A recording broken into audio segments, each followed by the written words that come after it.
All right, today I'm going to get into the worst things you can do as a student athlete while being in college. This works in high school as well, but I just want to get into some things that I feel like are best kept practices not to get involved in, but are easy to get involved in. And the first thing is this, being by yourself.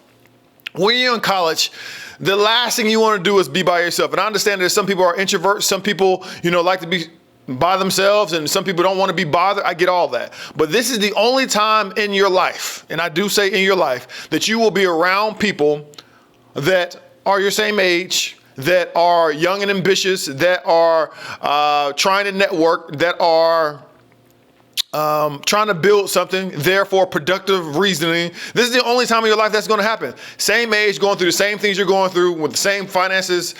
This is the only time. And again, everybody won't be mirror image you, but there's a lot of people that are. And if you don't put yourself out there, not only are you missing out on opportunities to create friendships, but you're also missing out on opportunities to network. And I say this on the channel all the time. Listen, I'm a fan of the dean's list, and I'm a fan of getting good grades, honor roll, all that stuff. All that stuff is great. But being out here in this real world, no one asks me what my GPA is. No one asks that. You know what happens? They want to know who you know. They want to know who can vouch for you. They want to know what kind of relationships that you have. Are you a good person? That's what they want to know. And you're not going to do that by just staying in your dorm room. You're not going to show people that you can work with others, that you have meaningful relationships. You're not going to be able to do that. Why do you think these people? Why do you think people join sororities and fraternities? Aside from the bonding and brotherhood, sisterhood, and all that other stuff, a big part of it is networking. They want to have an unfair advantage once they graduate college, that if they're part of the right fraternity or sorority, that's going to give them the extra push to get into that position. That happens every day. And I don't want you to miss out on that because you just don't feel comfortable. It's funny because when you're in practice, when people say, I don't feel comfortable, so I got out of there, so I dropped that class, or I'm not hanging around with those people. In practice, you don't do that. In practice, you don't just say, I don't want to practice anymore because it makes you feel uncomfortable. They know you got to push further. Now, granted, if there's some people that's making you feel uncomfortable that you're hanging around with, if they're making you uncomfortable in a negative way, then sure, yeah, you gotta get rid of them. But if they're making you feel uncomfortable because they're creating growth in you, then that's different. These people are always doing public speaking. These people are always doing all this doggone studying. These people are always doing community service. These people are always doing extra work on academics. That's going to help you. Now, these people are always out here in trouble with the law. These people always having to get bailed out of jail. These people are always drunk. These people are always high. These people are always disrespectful. These people, now that's a different conversation. I'm not campaigning for those people, but yeah, so that's the first thing of the worst thing you can do as being a student athlete. Number two, is not going just as hard in your class as you do in your sport. You're the only person that's going to care about this, by the way. Okay, you're the only person who's gonna care about this. A lot of people, there's tons of people that'll tell you to go hard in practice. There's tons of people that stay locked in practice. Game speed in practice. First one in the gym, last one leap in practice. Well, what I'm saying, people, that when it comes to your grades. The fact of the matter is, people are super cool with you just getting a 2.0 GPA, something average. Just stay average, player, just average. But they don't want you to be average when it comes to your sport. They want you to be above average. They want you to be superior, right? So what I'm saying to you is, it's going to be on you, because nobody's going to challenge you beyond being average in your grades. And it's going to be on you once this time is over, right? Again, I don't think grades are the end all be all, but I do feel like if I'm going to be here, I want to get the best. I want to get the most out of this opportunity. Again, grades aren't the end all be all, but I want to make sure that if it's going to take up my time, I want to do the very best I can to retain as much information and hopefully is applicable in the future. With the right major, you're not majoring in wash your hands with soap. I get on my tangent on that a lot. And now to get into my third one. My third one, I would say, the worst thing you do as a student athlete is major in something that's just going to keep you eligible. Major in something that's going to keep you eligible. I'm going to step on some toes with this one, okay? And I mean to do it, okay? Because I want to push you to be even better. Majoring in kinesiology. I'm not a fan. I'm not a fan. And people may say, I want to go into coaching. Well, you can go into coaching majoring in biology too. You can go into coaches majoring in astrophysics, whatever you want to do. You can go in coaching doing that too. I've had coaches that's coached me that majored in a science. That doesn't make them a less of a coach. If you really want to do kinesiology, then knock yourself out. But I want you to look yourself in the mirror and ask yourself, am I doing this because it's easy? Am I doing this because I think it's easy? And I'm not saying that major is easy, but I know from personal experience with my teammates that it's looked at as being easier. Some of it has to do with the subject matter. Some of it has to do with I just know the professors. I know the professors are their coaches, and they're gonna work with my schedule, and they're gonna let me slide, that kind of stuff. I'm gonna tell you to major in something that pushes you. And again, I say this again. People have no problem saying, push me in practice. I want to get better. What do they say? I'm so, what's the word they use in the pros use, so everybody else use it? I'm so competitive, man. I'm so competitive. Okay, roger that. You're competitive. Be competitive about this calculus. Be competitive about this doggone zoology class. Be competitive about that. Your competitiveness shouldn't just be within a gym or within a weight room. That means you're not competitive. That just means you're just saying what everybody else is saying because it's cool to say it when they say it. That's what's going on. So I challenge you to pick something that's really going to be advantageous after you graduate. We're the first generation that bought into the salesmanship and marketing of going to college is going to better your life, and you're going to get a nice paying job if you go to college. And that's a half truth. You major in some of these bull crap classes, you will come up out of here wasting your time. And some of you, because all of us are not on scholarship, some of you going to come out here with more debts, and you wasted your time. So you mean tell me you're going to walk up out of this thing with $50,000, $60,000, $70,000 in debts, and you're getting paid $40,000 a year, $30,000 a year, $35,000 a year? Come on, man, you got to think about it. So major in something that's going to feed your family and not just keep you eligible. Keeping you eligible feels good right now. It's like junk food. Keeping you eligible feels good right now. You're eating Doritos and Fritos and Oreos and Cheetos and not burritos. Well, burritos are fried, but you get the idea. Like you're eating all this junk food, right? And it feels good now. But in the future, you're going to have to pay for this. You got to pay for this. And the same thing about majoring in classes that are just designed to keep you eligible. You got to pay for that in the future. Trust me. No one makes it out alive. No one makes it out alive getting these degrees that are just to keep you eligible. And I'll give you one more. I remember outside of college trying to find a job with a master's degree, mind you, having to go to a temp service. Temporary, like those temp jobs. And I got a freaking master's degree. That's supposed to be like, it was so difficult for me to find a freaking job. But I believed in all the hype of the more degrees, it's going to be easy to make. No, listen to me, man. It's hard out here. It's hard out here. Do yourself a favor now and pick something that's going to be helpful in the future. Plan for it. I'll stay on this topic all day long. What number are we on? You're paying attention? I don't know. Number 4. Let's see. Don't show up to practice at the last minute. I guess you already know. Number 4 is don't show up to class at the last minute. You don't show up to your practice at the last minute, so don't show up to if you don't show up, number 4, if you don't show up to practice at the last minute, then why would you show up to your class at the last minute? There's some people that tell you just go to class, just show up, you'll get an A or they'll pass you. And it really bugs me out because they don't say that about practice. They don't say just go to practice, you'll get playing time. That's not what they say. They want you to get better. They want you to go game speed. They want you to put forth effort. They want you to be locked in. They want you to be focused. They want you to be pleasant to be around. They want you to be positive. The same rules apply to your doggone grades in your class. Tickle their fancy and make them believe you actually want to be there. Spruce it up every once in a while and show up in not athletic attire. Now, I understand that gets into like finances, and some people just ain't got the bread to do that. I get that. But if you can, every once in a while, dress the part. Dress the part.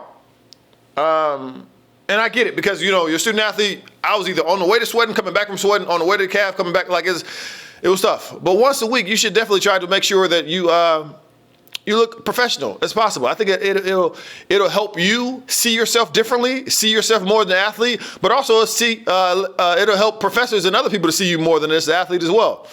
Because you got to understand that some people aren't rocking with student athletes.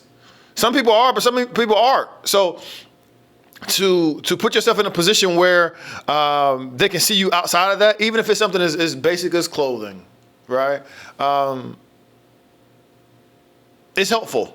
It's helpful. Okay, number 5. That goes well.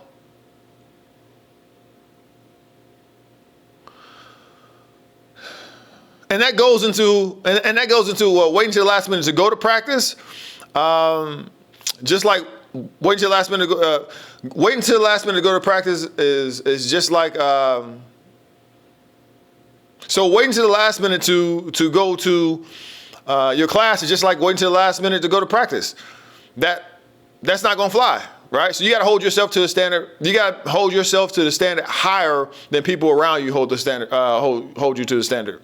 And that's the same thing with like waiting till the last minute to do your work, right? Cramming before a test. You don't cram before you go to compete, right? Many times we have a scouting report. We know what to expect a week in advance. We've already went through different sets. We've already went through different schemes. We've already done that weeks in advance. We know the other team's plays better than they know their own plays. So what I'm telling you is with your grades and with your classes, you got to make sure that you don't wait till the last minute to study. You don't cram, right? You study in between classes. You follow up. You talk to the professors. The worst thing you can do is not talk to your professor. The worst thing you can do is not go out and meet this person and shake hands with this person and build a rapport with that person ongoing. Not just one time. Every week if you can. Oh, I got to stop by and say what's up to Dr. Phillips or whomever. You got to make sure you do that. What we're on? We're on number... let's go to 6.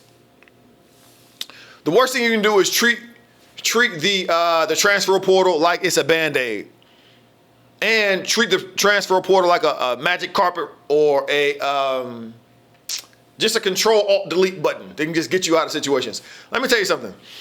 The coaches that actually stick around, there's not very many.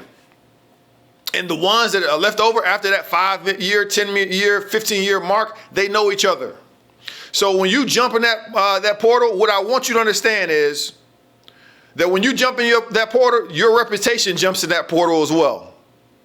Okay? Your attitude jumps in that portal as well. All right? So the last thing you want to do, the worst thing you can do as a student athlete is leave a situation in a bad, with a bad taste in their mouth about you, and then go on somewhere else. And don't get me wrong, some people are just going to be turds regardless. Some coaches, they're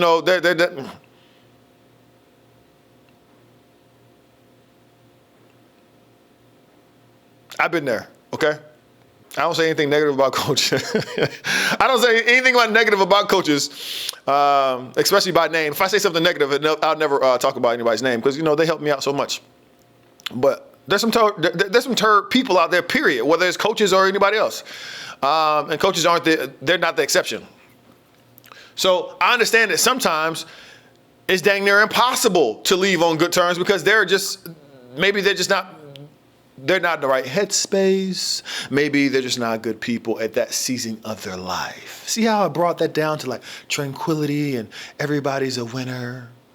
Hey, listen, these coaches may hire me to come speak, and I ain't trying to mess up that, but I'm being honest. I'm being honest. So just making sure you understand that, as much as you can, do not leave a situation worse than what you found it. Don't be bad-mouthing the coach. Don't be talking down to what they have going on because it's not going to fare well with you. The system of basketball, of sports in general, no matter what sport you play, is much bigger than you. It's much bigger than any participant. Any participant, I don't care who it is, name your favorite celebrity athlete, and I guarantee you when they're dead and gone, the game will carry on. They won't say, oh, we got to bury the game in the box with this joker here. No, that's not how it works. The game will go on because there is money to be made. Okay, so I need you to understand that. Make sure that you leave on the good terms as much as you can, as best as possible, because that carries over into that transfer portal as well. Okay, and that can carry over to your next university and how if you get to another opportunity. Some of y'all get stuck in that transfer portal just because of your reputation, just because that coach that you thought that you was doing dirty, that you was talking bad to, they talking to other coaches. They're like, nah, Joker, this Joker don't go to class. This Joker always stealing stuff.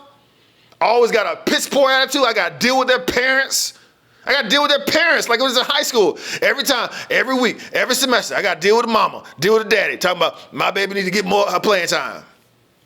You think I want to deal with that? I don't want to deal with that. So you got to understand that. Number 7, using your celebrity.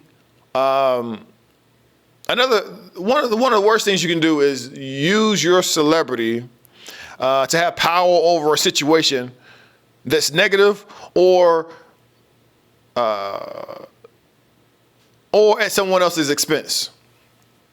You may not think of yourself as a celebrity, but on that campus you are. You are. So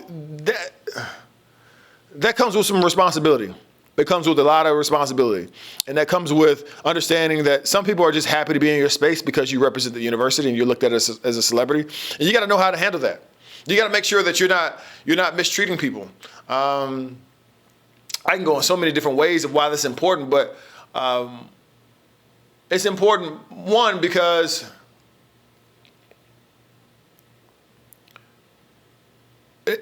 I'll say this.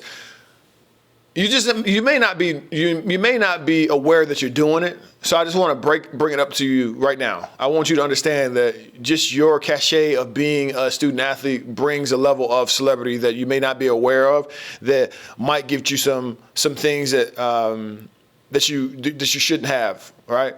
And I say that because when the crap hits the fan, then you're the easiest target. Well, I always talk about the fishbowl deal. Like, you're not a pet. In the world of pets, dogs and cats, when they crap in the house, you got to smell it and find out what's going on. And if you find it, sometimes you don't find it. But when you're in the fishbowl, like you are, it's for the world to see. And you got to understand that it's for the world to see. And people are going to have some opinions about it. And it may cost you some opportunities, right? So making sure that you're aware of that on the front end is advantageous. I know it may seem great to be able to skip at the front of the line, or it seems great to be getting this extra gear for free, or it feels great to be able to do this and do that. But I would definitely challenge that from your standpoint and say, you know what, can this be looked at as negatively, and can this cost me in the future? Because that's a big thing. Making sure that you take care of your body. You got to take care of your body. This is your money maker. Without this body, you don't have any of these opportunities. So make sure that whether it means adequate hydration, whether it be nutrition, whether it be sleep, whether it be, drugs, alcohol, whatever, you got to make sure that you're mindful about this being your money maker. Without this, none of this is even possible. You want to minimize the recovery time, if possible, when it comes to these little sick, nagging injuries. Excuse me, especially in cold season, where it's easy for people to get sick. You want to make sure that you're on the up and up on that. All right. You want to make sure that if you do have nagging injuries, jumping in the cold tub, making sure you're doing whatever the athletic trainers. I'm no athletic trainer. Don't let me talk like I'm an athletic trainer. And it's changed so much since I was a student athlete as far as preventative measures and things they have going on. We didn't have acupuncture and needling and all that other stuff. We didn't have all that. It was just cold. It was a cold tub. You got a heat pack. And then what else do we used to have? That's pretty much it. But now y'all have in some schools, some of you lack resources, but some of these schools I've seen, they have a lot of things that they can get into that can help them as far as recovery. And I would say utilize those things. Utilize those things. You know what? I got another one for you. Just now came up to me. Another worst thing you can do as a student athlete is to not take care of your mental. To think that for whatever reason that things that affect you mentally means you're weak, means you're soft, means you're not game ready. Man, life happens to us all. And your sport, a lot of times, is by far the easiest thing about college. Even if it's tough competition. It's easy because it's familiar. It's easy because you've been doing it all your life and you enjoy doing it. The toughest thing is the things that happen back at home. Mom, dad get a divorce. Mom, dad pass away. Doggone childhood friend betray you. I don't know. You lose your scholarship. You got hurt. So you're thinking about like my identity. What's my who am I without my sport, right? Your girl break up with you. The dude, whatever. I can name the parents got evicted. Coach passed away. Coach transferred mid-season. Didn't say nothing. Act like we're a family. Not as if no, we're not a family. The Joker just left. My dog. I had this dog since I was 3 years old. Dog just died. A lot of things. And with that, how that hits you on your mental is it can be traumatic, man. It can be traumatic. And I just don't want you to feel like you're weak, you're less than, you're soft by talking to somebody about it. Preferably a licensed professional. So a lot of universities have opportunities for you to talk to a professional, and I encourage you to do so. I encourage you to go out there, swallow your pride, and go talk to somebody about it and not worry about how it makes you look, because at the end of the day, we're all human. At the end of the day, we're going through this, and there's some things that sometimes hit you at the blind side. So I want you to make sure that you're aware of that moving forward.